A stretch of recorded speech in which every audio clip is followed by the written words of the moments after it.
শুধু কি এক নাসিরউদ্দিন পাটোয়ারি? এর মধ্যে কোন স্বাধীনতা আছে? হ্যাঁ, রাজনীতিক বক্তব্য কিভাবে দিতে হয় জানে? রাজনৈতিক মঞ্চের নেতা বলা যায়? স্বাভাবিক রাজনীতিকে এরা ধরে রেখেছে? এরা ধরে রাখে নাই। একটা দল যারা স্বাধীনতার সময় বাংলাদেশের বিপক্ষে ছিল, তারা এই বেয়াদবদেরকে সৃষ্টি করার মূলে ছিল। আজকে তারা এই বাংলাদেশে বেয়াদব তন্ত্র নাজিল করেছে এবং কেউ যদি বলে যে বাংলাদেশে এখন বিরোধী দলে 2টা দল, 3টা দল, 4টা দল, আমি বিশ্বাস করি না। দল হইল বিরোধী দলে একটা, ওটা হলো জামাত শিবির।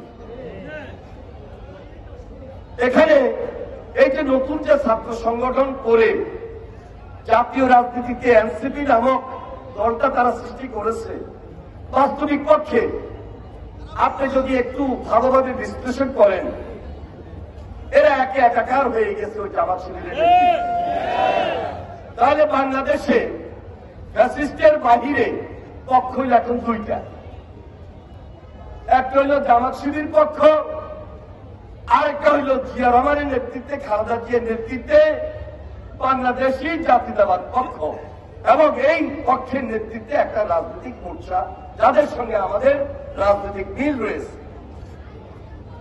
এখন এরা কোন ভাষায় কথা বলে, রাজনৈতিক পরিবেশটাকে কিভাবে নষ্ট করতেছে, প্রতিদিন গায়ে পড়ে ঝগড়াঝাটি এবং গায়ে পড়ে আমাকে আপনাকে বলল ঠিক আছে মানে নিলাম, কিন্তু প্রতিনিয়ত তারেক রহমানকে নিয়ে যেভাবে গায়ে পড়ে উচ্চ বাচ্চ এমন এমন অশালীন ভাষায় বক্তব্য দিচ্ছে, এখনো তো আমরা এই দেশের মানুষ ধৈর্য ধরতেছি। আমাদের ধৈর্যের বাদ কিন্তু এখনো ভেঙে যায় নাই। এই কারণে ভাঙে নাই, কারণ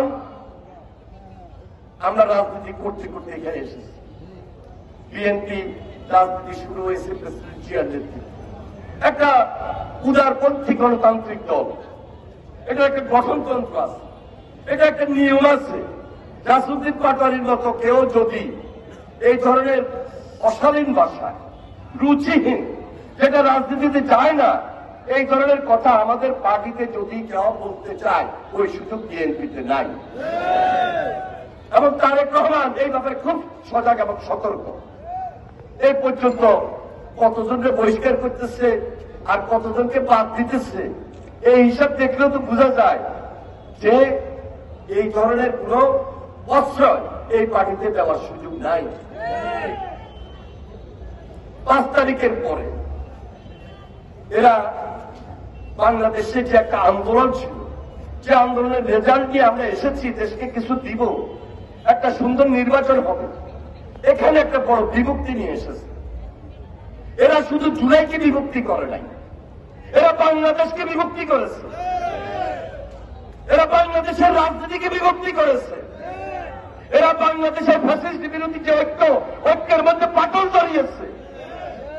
আজকে পার্লামেন্টে যখন আসে খুব সুন্দর সুন্দর কথা বলেন, বাজেট যখন হয় তখন হাততালিও দেন, আর বাইরে যখন চলে যায় এক একজনের বক্তব্য কি, এবং প্রত্যেকটা বক্তব্য তারেক রহমানকে ব্যক্তিগত আক্রোশের শিকার করে তার বিরুদ্ধে বক্তব্য দিচ্ছেন।